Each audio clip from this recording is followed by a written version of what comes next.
Play of the game.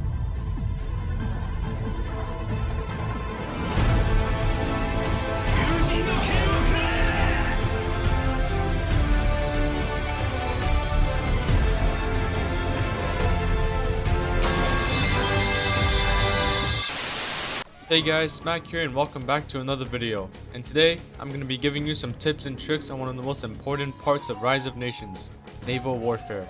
But first, a quick announcement. If this video gets 300 likes, I'm going to be doing World Conquest as the actual weakest country in the game. So be sure to subscribe. Anyways, back to the video. So why should you care about having naval superiority in your games? Well, the simple truth is, this game is not balanced. At all. So if you get an aircraft carrier, which covers almost half of Europe, you can easily win any war with most countries, unless they're like 750 kilometers off the coast, like Russia. But before I get to how you can become a pro at naval warfare, let's first get to the basics. Without going into any off-meta strategies, just know that frigates are like baby destroyers, so don't really worry about that. The core naval battles work like a game of rock, paper, scissors. Destroyers will beat submarines, battleships will beat destroyers, and submarines will beat battleships. Aircraft carriers will beat destroyers, but then lose to submarines and battleships. Also, you need to make a stealth factory for battleships, and an additional aircraft factory for aircraft carriers. The time it takes to make these ships are different. It takes about 1 month to make a destroyer or submarine, 3 months to make a battleship,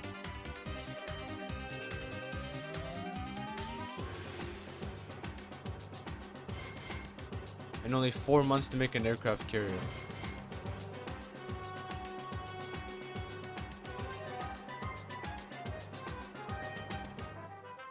Yeah, for those who use aircraft carriers a lot, I bet you thought it was a lot more time. But never mind with all that, because now it's time to really get into how you can become a pro at naval warfare. So let's get to the first tip, Naval Generals. That's kind of common sense, so getting good Naval Generals. Easiest way to level up your general is by first making around 20 or more frigates on the coast. You can merge them together or not, it doesn't really matter. And assigning them to your naval general and training them. This will allow you to quickly promote your naval general at a low cost, which will give you good buffs, allowing you to skip out on naval research early game.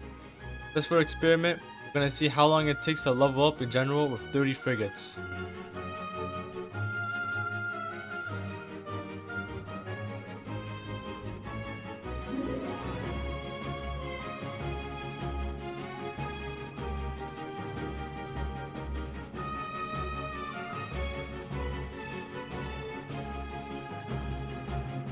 Alright, so even while not having the best luck, it only took around 6 months to promote my naval general twice. You can see its stats are equivalent to researching Naval Protection 2 and Naval Mobility 3, which will take around 1300 research points to do. But with that in mind, let's get to one of the most important tips of this video, aircraft carrier pullout game. Why is this so important? Well, the main point of a naval battle is to use your aircraft carrier to bombard the troops and have a secure landing for your own troops. So keeping your carrier alive is a top priority. Also, pulling out your aircraft carrier makes it so you can damage the enemy ships while they are fighting and sometimes win you the naval battle itself.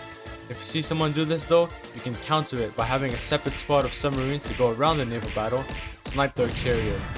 You can see me do this in this clip where I fight the USA.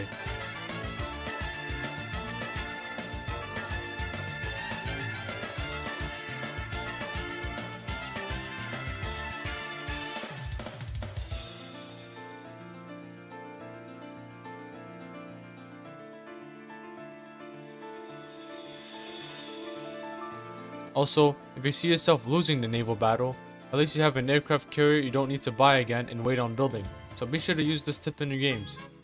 Moving on to tip number 3, Naval Doctrines.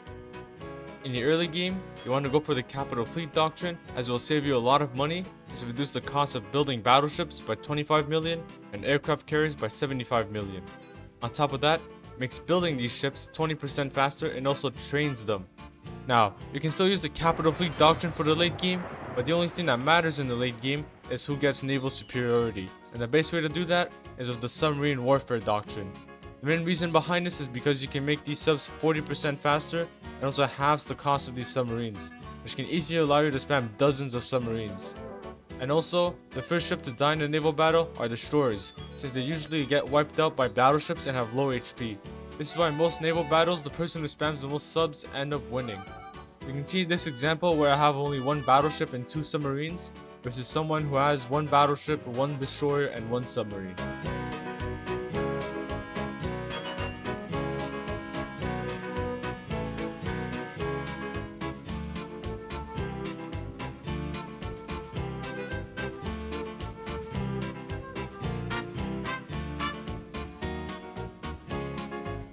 In that clip, I was using a submarine warfare doctrine while he was using the capital fleet doctrine, and I ended up winning the fight and also keeping my battleship, so keep this tip in mind for future battles.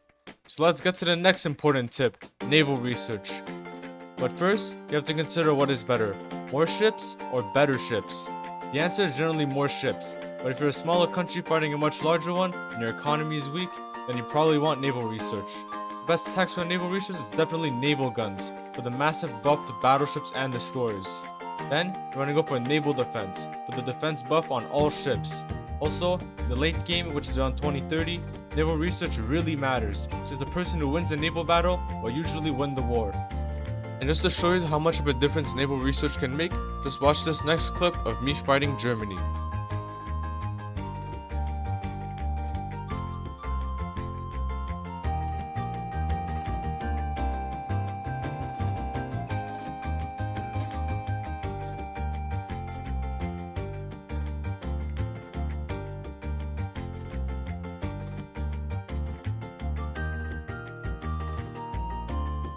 So even just little naval research can allow you to save up millions in expenses and still beat opponents with more ships. But just before I get to the final tip, I just want to make an honorable mention. If you find yourself fighting a superpower, especially the USA, as a smaller country and know for a fact you can't win the naval battle, have some submarines spread out around the coast, and they will typically not escort the troops, allowing you to easily snipe them and buy yourself more time to make a real navy. Another honorable mention is to have a landlocked navy. For example, if you like playing as the USA, a common strategy to be near unkillable is to move your capital to Chicago or anything close enough to the Great Lakes, and make an aircraft carrier which will be nearly impossible to kill. My final tip is quite a simple one, naval movement. With a somewhat recent update to the game, you can now equalize speed on any troop, so whenever you're moving your navy and you have an aircraft carrier, please remember to always equalize speed or else you're gonna lose your carrier. Likewise, if you see someone not using equalized speed, you can pretty easily snipe their carrier lagging behind with your own submarine. Like in this example where I sniped the USA's carrier since he was being careless.